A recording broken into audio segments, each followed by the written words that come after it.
Good evening दोस्तों। ये कहानी है दो इंसानों की, दो दोस्तों की, जो एक गांव में रहा करते थे और किसी काम से शहर की तरफ गए थे। एक दिन शहर की तरफ गए तो रास्ते में लौटते हुए उन शहर और गांव के बीच में बड़ा भयानक घना जंगल था। उनको शहर से गांव तक पहुंचने के लिए उस घने जंगल को पार करना पड़ता था। दोस्तों ऐसे ही चले जा रहे थे वो, तो एक दोस्त को बहुत प्यास लगती है और पानी को ढूंढते ढूंढते वो दोनों रास्ता भटक जाते हैं। वो रास्ता भटक जाते हैं, इधर उधर टहलने लगते हैं, पर उनको रास्ता नहीं मिलता। और तुरंत जो रात गहराने लगती है, पूरा सन्नाटा छाने लगता है और इतने में चलते चलते उन्हें दूर एक पत्थर की गुफा नजर आती है। पूरी रात हो चुकी होती है। अब वो दोनों सोचते हैं क्या किया जाए। अब उनके पास सिर्फ एक ही चारा था कि वो ये रात उस गुफा में गुजारें। तो वो दोनों जंगल से कुछ लकड़ियाँ इकट्ठी करते हैं। वो लकड़ियाँ इकट्ठी करके वो गुफा में जाते हैं, लकड़ियों में आग लगाते हैं और गुफा में बैठते हैं। थोड़ी देर बाद कुछ, क्योंकि वो बहुत थके हुए होते हैं तो आपस में बात कर रहे होते हैं, तो उनमें से जो एक लड़का था, एक इंसान था, बहुत ही डरपोक किस्म का इंसान था। वो डर रहा था क्योंकि वहाँ पर भयानक भयानक जंगली जानवरों की आवाज़ें सुनाई दे रही थी। कोई हू ऐसे ऐसे करके जंगली जानवरों की भी आवाज़ सुनाई दे रही थी और कुछ अलग अलग तरीके की आवाज़ सुनाई दे रही थी। तो वो बहुत डर जाता है। कहता है क्या करूं, मेरे को तो बहुत डर लग रहा है। कहता है शांत रह, किस चीज़ का डर लग रहा है तेरे को? कहता है भाई भूत होते हैं, मैंने सुना है कि जो सुनसान जंगल में यहाँ पे भूत रहते हैं। क्या तूने कभी भूत को देखा है?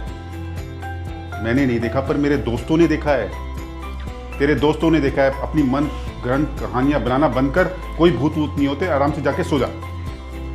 और ऐसा कहकर उसको, वो पहले वाला दोस्त तो बहुत थका हुआ होता है और वो जैसे ही लेटता है उसको नींद आ जाती है। पर दूसरा दोस्त, उसको डर लग रहा होता है, वो जाग रहा होता है और तुरंत देखता है उसको और गहरी गहरी और तो तेज तेज आवाज़ सुनाई देने लगती है। तो वो और डर जाता है।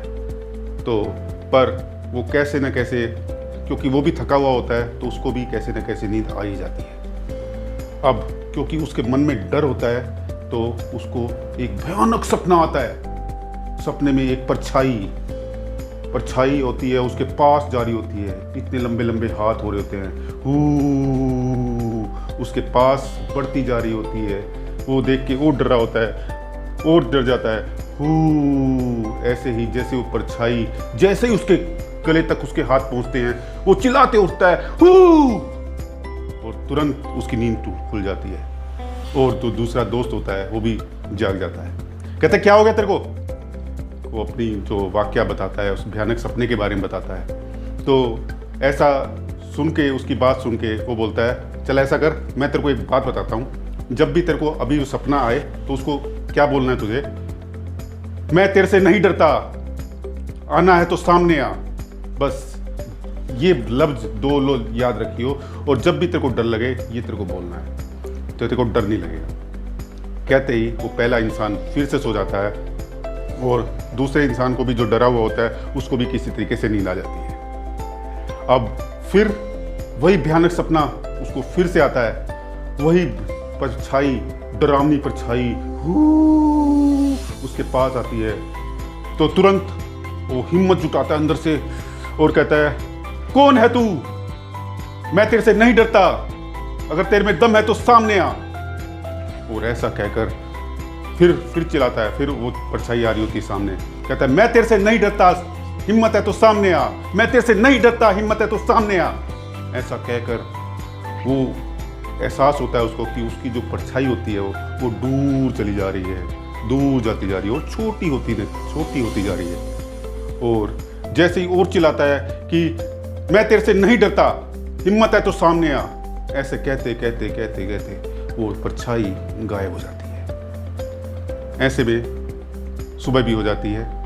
दोस्तों सेम ऐसा ही हमारी लाइफ के अंदर होता है। हमारे दिमाग में जो डर भरे हुए हैं, अगर हम उसको बढ़ाते हैं, उसको बोलते हैं कि उससे हम डरने की कोशिश करते हैं, तो हमारे पर हावी हो जाता है और हम छोटे पड़ जाते हैं और हमारा डर बड़ा होकर हमारे पर हावी हो जाता है। परंतु अगर हम उस डर से अगर सामना करना सीख जाएं तो कहीं ना कहीं हमारा डर हम पे हावी नहीं होता, हम उस पर हावी हो जाते हैं। हमारा डर धीरे धीरे धीरे धीरे उस परछाई की तरह गायब हो जाता है। Thank you very much.